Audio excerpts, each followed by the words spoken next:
When my mom became ill, my dad, my sister, and I, we had to make some decisions, some very important decisions for her. When you're going through that process, there's a lot of emotion. There's a lot of things that you're dealing with. And to add on to that, decisions that you need to make for a loved one, it makes it a very difficult time. So if you can talk to your loved ones before it gets to that point, you're really giving them the gift of clarity. Conversation of Your Life is an initiative of the New Jersey Healthcare Quality Institute, a nonprofit organization dedicated to improving healthcare in New Jersey. The Quality Institute, which runs the Mayor's Wellness Campaign, gives mayors tools and support to make their communities healthier places to live.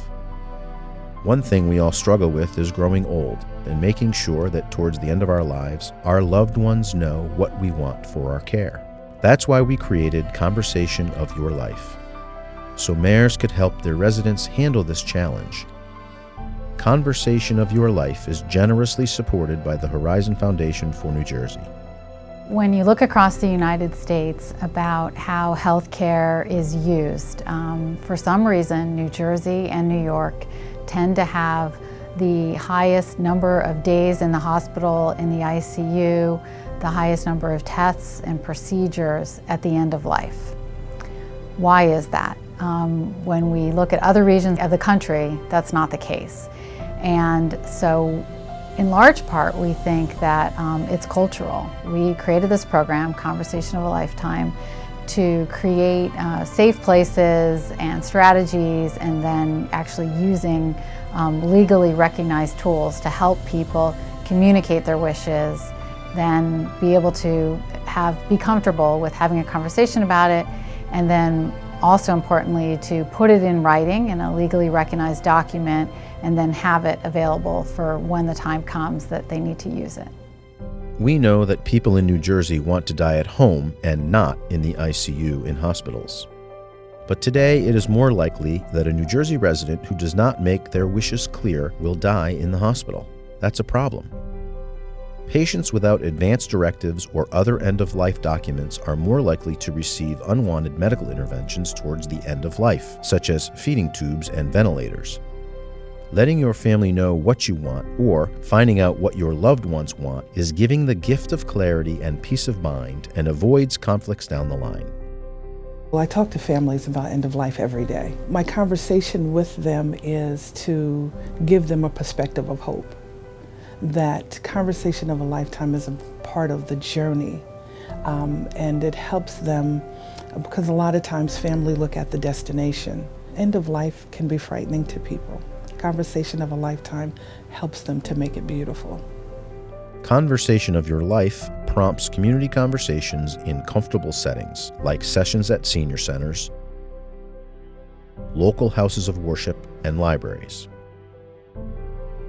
Statewide events include film screenings, book readings and discussions, workshops with county surrogates, and more.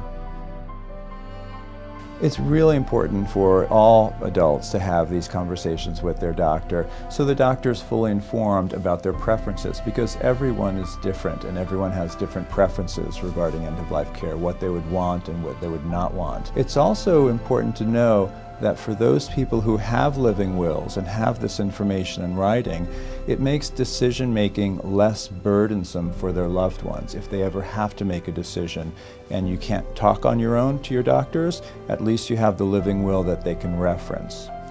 There are several options for documenting your end-of-life care wishes, including an advance directive, a living will, 5 wishes, and PULST.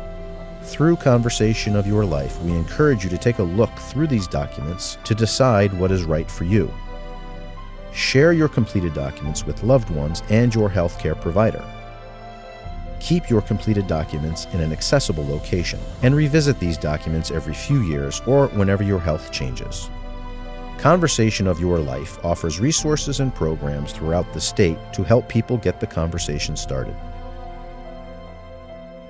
When we come out and do a conversation, we talk about our documents that we have and what the importance is of them. One main importance, if you have assets, you have to have a will. Another thing we talk about is our funeral agent.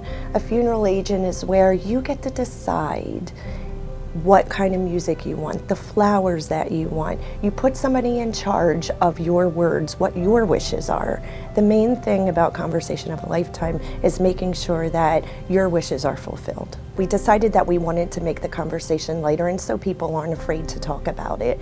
So we have joined up with some other groups and we show a movie about end-of-life care, and then we're able to answer their questions. But most importantly, when we go out, we make it more of a conversation. We believe that you should be in control of your entire life. Visit njhcqi.org/MWC to read the Conversation of Your Life resource guide. Find a list of statewide programming and other helpful literature.